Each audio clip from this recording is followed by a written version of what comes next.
Hey Ed, good morning. How are you doing? Doing pretty well, thank you, Akhil. Yeah, thanks for joining us. It's a privilege to have you on this interesting discussion on PLM as a backbone for disruptive digital thread. And let me welcome all the leaders who have joined us in this session today. So, good morning, good evening, good afternoon to all the leaders who have joined us in this very interesting session on PLM as a backbone for disruptive digital thread. My name is Akhil Jain, and I lead the PLM practice at ITC Infotech globally.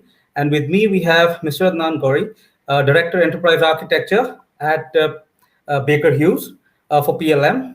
For the past 3 decades, Ed, as we fondly call him, has been supporting the strategy, implementation, planning for PLM initiatives, both in process and discrete industries, specifically focusing around reducing time to market, improving product quality, reducing product costs. Now, in addition to Ed, we also have today at the end distinguished guest, Mr. Peter Bilello, CEO and President from SimData. Without much ado, Ed, let me welcome you once again. And let's start with the very basic question on the evolution of PLM because you have been there, seen that for the past 3 decades, how PLM has been helping the enterprises and how PLM has evolved. Thank you, Akhil. That's a really good question. Mankind invented a wheel around Neolithic era. We somehow were able to formulate design thinking, how to make it, what materials to use in it. The wheel, since then, has continued to evolve and has become a fairly complex system.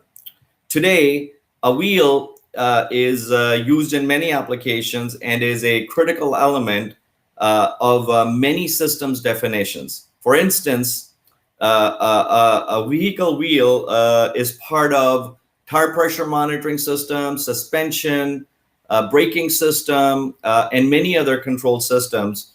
And Also with the advancements in smart and autonomous vehicles, the wheel and its direct systems are also becoming an important element of other indirect systems like cloud, where critical KPIs can be evaluated and streamed into clustered knowledge bases.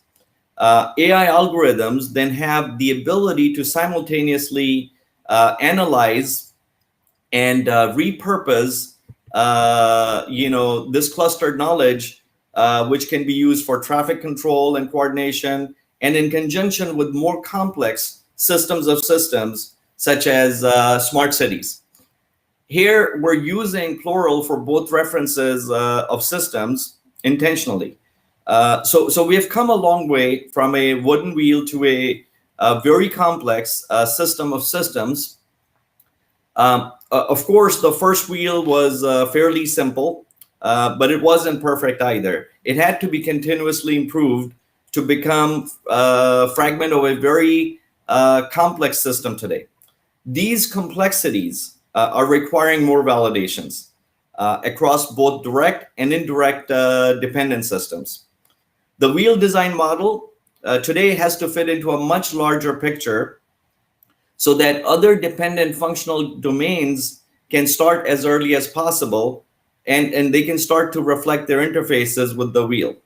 All of these collaborations are requiring concurrent engineering. Yeah. Otherwise, we would be rolling back to a serialized process of the past. So now, if we scale the aforementioned idea to a, let's say, very large oil and gas process plant, we can imagine that having a design model that can simulate both the operations of the plant as well as the production of the product that this plant has to produce, even before the plant feed stage, front-end engineering and design stage, that is going to be just much more valuable. Yes.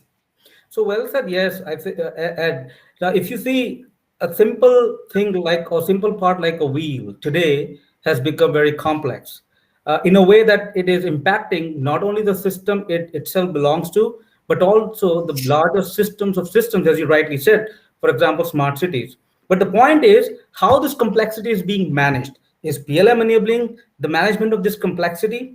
On the other side, if we say how PLM is helping the organizations, both discrete and process, manage the product development complexity that is evolving day by day, and how PLM is helping the organizations become more competitive.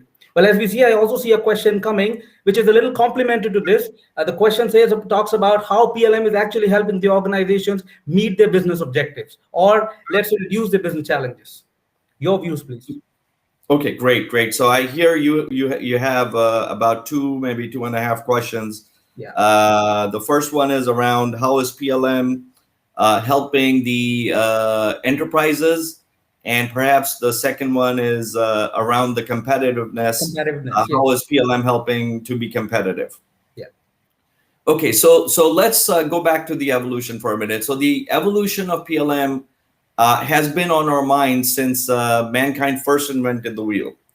Since then, we are continuously improving its performance through different technologies.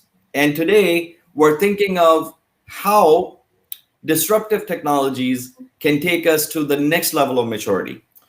In pursuit of continuous improvement, we ask ourselves some questions every day.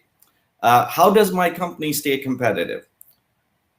How can I make my design more accurate? How can I minimize design and manufacturing flaws? How can I identify design and manufacturing flaws early in my development lifecycle? Absolutely.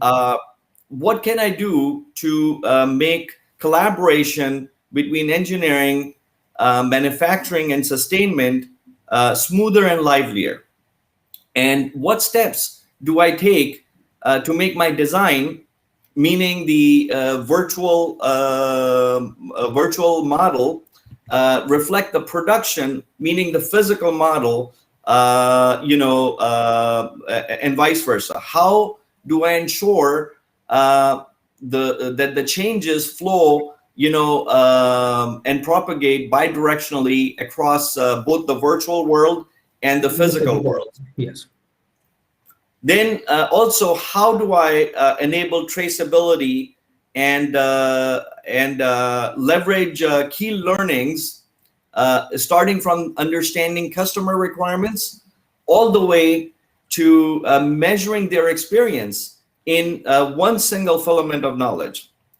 And I must admit that all of these challenges are not simply addressed by PLM, but by the process of better integrating PLM into a big canvas of global engineering and logistical operations.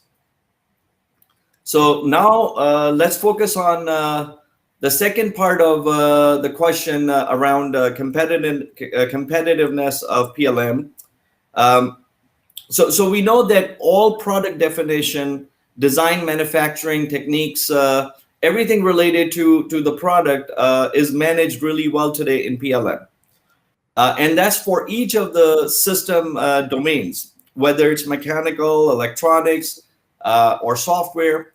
But we also know that these systems are highly dependent on each other. For example, when the design of sensors on the vehicle wheel system are revised, the firmware in all dependent control systems may also need to be updated. And that is for compatibility and revalidation and other reasons. In some cases, we also might see that the communication protocols are also impacted. So when we make a change in one system, the systems definition itself is impacted. And we must make sure that all of these domains of engineering, these systems, collaborate and are compatible with each other before mass producing a product. And of course, putting it into the hands of our customers. Now, also with smarter products, we know that there's no end to mechatronics, and a simple wheel of the past has now become a fabric of an ever-growing complex systems of systems. I must say that the engineering domains no longer can operate in silos. As a matter of fact, they do not have a choice to operate in silos. Most enterprises today have very much recognized this as a gap. The disruptive technologies that we're talking about are catalysts to help reduce this gap. And they ensure that the collaboration happens both vertically and horizontally across all system domains. Thank you. Great, great. So essentially, Ed, you also agree that without PLM, it is not possible to manage the complexity of the products. Forget about the past. Today, when the products are so complex, they are smart, connected, loaded with hundreds of sensors, collecting so much of data, actually becoming part of the larger systems of systems, as you rightly said. But that said, we have spoken till now about PLM for discrete. What about PLM for process? Do you see the similar vision or challenges being addressed, or challenges being faced by organizations in the process industry, or they have different challenges? So your views on PLM in the process industry, based on your experience in this domain, would be of great value to all our leaders who have joined this session. That is an excellent question, Akhil, because in the process industry, there's lots of handovers, Yes. which add unwanted redundancies and they cause delays. There's a owner operator that passes information to the EPC. The EPC then has several layers of contractors. They pass information to each of their subcontractors. So there's a lot of handover happening in the process industry, and every single time you do a handover, you have some type of a review and approval cycle. Anyway, we know all about that. So PLM supply chain collaboration with vendors enable direct and real-time access to design data, and that produces a huge positive impact on the time to market, or I should say time to first oil. And by enabling a backbone for a capital project, all stakeholders, including EPC, supply chain, regulatory bodies, and operators, can all be on the same page, while all reviews and approvals can happen online within PLM.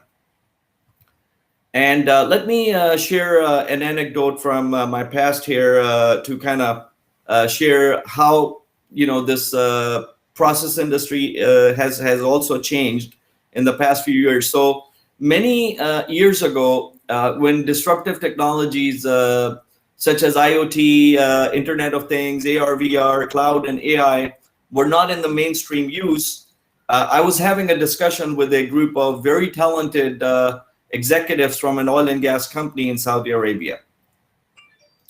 Some of those might be actually joining here today because we have similar interests for the last 20 years, and we see the world changing in front of our own eyes. So the discussion was around impact assessment of design change of a plant asset, or we can call it equipment or part in the general sense of PLM. So of course, when the design work products change, they have a knock-on effect on all derived deliverables in downstream operations. For example, standard operations procedures might be referring to a drawing of the design, documentation for handling, safety and handling of the equipment, might have various different views of the design. So during this discussion, many of these executives asked some very thought-provoking questions. One of them asked, Ad, you showed us the impact analysis from design perspective when you changed the form, fit, and function of the part and how it derived a set of deliverables and the ones that were impacted, those set of deliverables were also identified, and you were able to modify them and all that good stuff. Can you show us where this part actually is active right now? Sorry, go ahead. Or when will Yeah. it feel in the future, based on the history, depending upon. Exactly. Yeah. Exactly. Can you tell us where this part is failing now? Can you tell us, where has it failed? Or better yet, can you notify me when this part or any other part across all my plants is about to fail? Yes. And then how much time do I have to react to avoid an unplanned shutdown? Of course, all of this can happen today, and some of it is indeed happening already. We at Baker Hughes, we have a full-blown product company, Digital Solutions, that has solutions that are addressing exactly those needs for many of our clients today in the process industry. So the other side of the business is the internal operational details. So let me focus on that a little bit. The challenges that the process industry faces. I think within the process industry, all technology platforms are highly compartmentalized. Whereas disruptive technologies such as microservices, containerization, Internet of Things, virtualizations, they're giving us the opportunity to reduce these thick walls and bring the user closer to the required function. So a user in any domain is expecting to readily navigate from part to project definition, design, build, service, and recycle clusters of wisdom with a simple mouse click. These users are really tired of logging into multiple platforms just to get disconnected pieces of information that sometimes they cannot even manually stitch together. Their ask is simple: get me to my part, and from there, give me all the enterprise level clusters of wisdoms with a simple mouse click. Yep. And I think we'll go into the details of cluster of wisdom in the next question. But if I may summarize, I think PLM for process is as relevant, as critical as PLM for discrete. Now, what I hear you say is in PLM for process, the problem you see in addition, though maybe it's relevant or prevalent in discrete as well, but compartmentalization is a little more in process industry because of multiple stakeholders involved, both internal and primarily external as well. But with the advent of new technologies, for example, microservices architecture, maybe blockchain in the future, containerization, in addition or along with PLM, we are able to break those barriers, right? So this is probably what you see as a differentiation or PLM in process industry going forward. Now, if I have to stitch it to your Baker Hughes, do you see the adaptation of PLM in conjunction with these disruptive technologies being implemented or being followed within Baker Hughes? And secondly, how has been the journey of implementation of PLM, let's say roadmap within Baker in the past decade or so? I'm sure most of the leaders who have joined this conversation would be very interested to understand Baker Hughes PLM journey so far. Yes, absolutely. So PLM is front and center in our enterprise digital strategy. We do recognize that the scope of PLM starts from concept and cycles through recycle initiatives, touching every aspect of the product. We're also continuously looking at critical success factors of PLM, including and not limited to its integration with requirements engineering, systems management, substance compliance, federated bill of material, federated bill of information. These are very, very important points for us because they drive parameterization of designs. And then supplier integration and supplier collaboration and just to name a few. And if I can just name one more, maybe globalizing centers of design and manufacturing excellence. So let's be clear, not everything is simply achieved by technology alone. Logical streamlining of processes plays an equally important role. Let me share a few examples that I think process organizations are considering. One of the things is enabling product, process, material feed, and recipe integration. This has been a very challenging situation for many process companies, including, of course, Baker Hughes.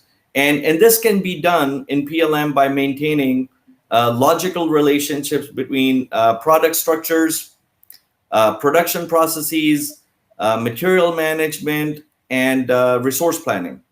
and it is much simpler than most of us really think.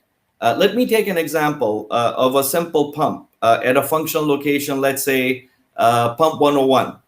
While pump 101B is added right next to it as a failover. This is not enabled by PLM, but by better common sense design practices and good integration of collecting metrics from production, mandated through reliability strategies, by the way. However, PLM makes it easier to implement and also many other great functions. Another few examples would be enabling where used, when used, how much used, and when breaks down type metrics. These are, although not straightforward PLM functions, but PLM can be easily enabled by integrating it with enterprise applications through good design and reliability practices. So we'll take the same example, let's say, of the pump at a manufacturing plant, where its function is to support crimping of solenoids. We know that the pump produces adequate pressure to help crimp the solenoid caps, and the pump continues to function to its performance level for years without any disruption, as long as we're running a single shift. As soon as we run double shift, it very quickly breaks. Now, this type of information is really vital, but is not available in the context of mainstream PLM. But we can easily integrate that. So this information then can be used to fix design flaws directly in the PLM backbone, which in turn can transmit the same solution, the same resolution, the same fix to all the relevant plants globally with a simple push of a button. There's a few other examples I can share, but in interest of time, I'll just quickly mention them. So propagating the design change through all phases of product lifecycle. We've worked processes into product design, engineering, and manufacturing, enabling multiple discipline collaboration, and enabling MRO integration with PLM, continuity of process performance, and timings alignment. And that makes the manufacturing design and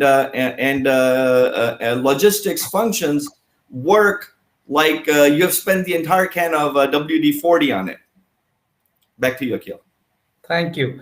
Brilliant ad. And I think this is probably a crash course for anybody who is looking to understand PLM. I think they cannot get any better information than what you have given, because we have actually covered, rather you have actually covered the evolution of PLM. Let me just summarize that. How PLM has matured, let's say, or being used in discrete and process industry, how it is enabling the creation of complex products in today's day. Having said that, this topic or this fireside discussion is more about the PLM as a backbone for disruptive digital thread, and we haven't touched upon the digital thread topic yet. But now let's come to that part. What is your view on the definition of digital thread? Everybody uses it. Of course, it has a value, it has a meaning. Would be great to hear it from you, from a practical experience. Is PLM really enabling it? And how digital thread is actually connecting the whole enterprise, cutting across various silos within an organization and generating value in terms of, let's say, brilliant products? Yes, this is a very interesting subject, because it connects a lot of features and functions of PLM. But let's take an example at a very high level. Let's say that we break our product development into various different phases. Let's say define and design, prototype and test, manufacture, sustain and recycle. Let's just say these are the product development lifecycle. I know there's quite a few more, but let's stick with those.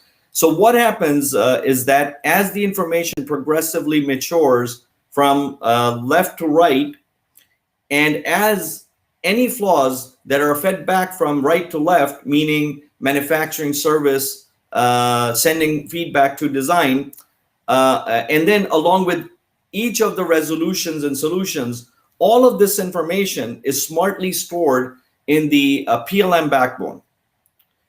This way, the as designed, the as prototyped, the as manufactured clusters of knowledge progressively grow together in one PLM backbone along filaments that are connected from start of the product to its retire or recycled state. So a digital thread simply takes these filaments, then connects clusters of knowledge from each of the domain and phase of the product, and enables complex changes to flow across the entire life cycle of the product flawlessly, rapidly, and without any hesitation.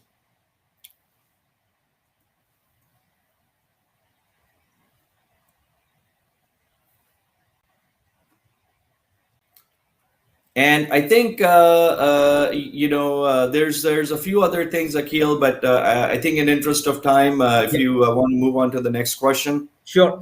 I think basically PLM, along with the disruptive technologies that we have in terms of augmented reality, IoT, containerization, is actually helping break the silos within various functions within an organization. For example, your design and engineering, manufacturing, service, reliability, giving them a foundation of common information that can be used by all the functions within an organization, helping create the digital thread. Now, if I may give an example, if an organization has actually implemented a digital thread, for example, you talked about wisdoms of information in the past. If you have a digital thread implemented, for example, then if you have an enterprise part, you just do a right click on the part. Ideally, you should get all the information with respect to form, fit, function, design, sourcing, costing, scheduling, and things like that. That would be I would say, a brilliant, let's say, a practical application of digital thread in practice. With that said, my final question to you would be, what are the additional opportunities you see in PLM? And as we speak, there's a complementary question also coming. How do you see PLM itself growing in the next 3 to 5 years? Great question, Akhil. I think this is almost a $68 billion question. We know that PLM has already grown tremendously, even in the face of known technology limitations. Disruptive technologies are, however, reducing these limitations and giving PLM an edge to grow further.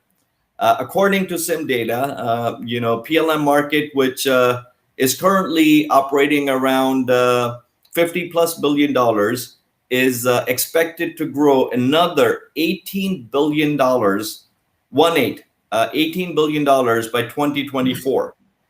So that's how it becomes a $68 billion question. So let me put a little bit more on how that is in both discrete and manufacturing, discrete and process industry. So PLM has done really well in discrete manufacturing, and now it's time for it to make a huge dent in the process industry. We're already experiencing this growth across the process industry. PLM growth is no longer constrained due to its dependence of on-premise infrastructure, which was not only costly, inflexible, but always took a long time to get it off the ground. And I think the good thing is all major vendors are now supporting the capability of giving us very good cost models, and they provide us good time of deployment. So we can also collect and analyze critical KPIs from the plant and automate key decisions across the asset development life cycles. We're observing more PLM integrations with manufacturing and control systems that enable advanced notifications of critical asset failure and help determine the root cause, fix it, test it, and later push the resolution across multiple plants. We talked about that a little bit. Recipe management is another big area of automation, because it would really help oil and gas plants to react to changing dynamics and market needs. Digital configuration management functions of PLM can record and repeat specific product recipe cards along with their corresponding plant arrangements to enable a plant to manufacture, let's say, polyethylene for customer A, and followed by ethylene glycol for customer B with the least possible downtime. And that's valuable because that now you're just operating for the change in the market. I think the key opportunity for PLM is to continue to collect service lifecycle KPIs, because we cannot recreate uncollected data after failure unless we monitor before failure occurs, and then we can learn from it. We therefore, can't do anything if we haven't collected that data. I think overall, I would say in the oil and gas domain, over the past several years, there has been, a move towards streamlining and integrating with the upstream operations. So with that, I would hand it back to you, Akhil. Thank you. And as we come towards the close, I would like to thank you a lot, Ed, for your interesting views on PLM as the digital backbone for disruptive digital threat. But hold on, as I promised in the beginning, we have a very distinguished and eminent guest, Peter Bilalo, who is the president and CEO of SimData. He is with us. Welcome to the fireside, Peter. Good morning. Hope you're doing well. Yes, I am. Thank you very much. I've enjoyed the conversation. I've been in for a while now, and it's really appreciated. Thank you. Thanks for having me. You're welcome. And you don't need any introduction, but just for the interest of the leaders who have joined, let me just still give you a little bit of a background about your illustrative career. Of course, you come with about 3 decades of experience in the PLM field, both discrete and process. In fact, you have defined the roadmap for process as well as discrete. And as I know, Ed has been working with you for the similar amount of time, very closely. Now, with that said, would like to close this session by giving, let's say, by asking you a very relevant question: what next? Now, the organizations have implemented PLM systems, right? So, how can they maximize the ROI? Because a lot of leaders who have joined this particular conversation are probably leaders who have actually implemented the PLM system sometime in the past, or maybe thinking about implementing it in the future. But in general, how do you maximize the return of investment on PLM? And the next question would be, what is the future of PLM looking like from a technology standpoint in the next 3 to 5 years? Well, first I'll mention that I don't know of a company that's actually truly implemented PLM. There are so many gaps in what people have done that, maybe they've implemented product data management or CAD data management, but there's very little true end-to-end product lifecycle management. And that's probably the biggest issue about how to gain the most value of the return on investment, is you have to look from an end-to-end perspective. If I'm going to optimize the digital thread, let's say, I have to optimize it from an end-to-end, because if I pick only one point in time, I may have disconnections, which won't add value, or I may sub-optimize, which won't add value or won't maximize my value. So holistic, true end-to-end approaches from concept all the way through to disposal or recycling or repurposing and manufacturing of the full, product life cycle, full portfolio is the only way you're going to maximize value. And it's also about really making the necessary changes, not only in the technology. It's not a technology issue. Ultimately, it's a way you work. So it's a process and a people issue as well. And we've said this for decades, of course, and it's true for most major process changes, technology changes. It's people, processes, and technology with data at its core. Because without the information being clear, concise, and valid, you're still going to make bad decisions. You're still going to wait time to ask more people questions, and you'll still have more issues related to the decision-making process itself. So the people and process technology are all really critical. As far as what's the future about, ultimately it's really about an enterprise view. Getting PLM to be understood as an enterprise business initiative, it is a key enabler to digital transformation.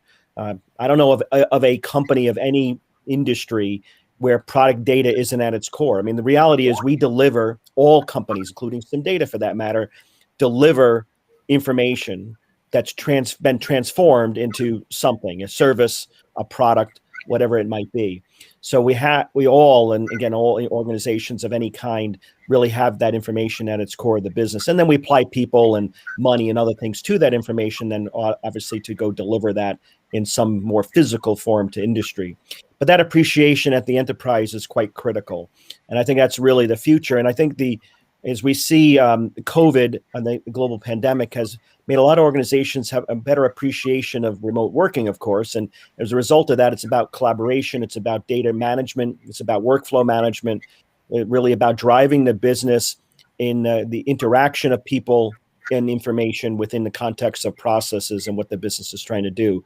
So that enterprise awareness is really ultimately what needs to happen to break out of the engineering focus that so many companies have.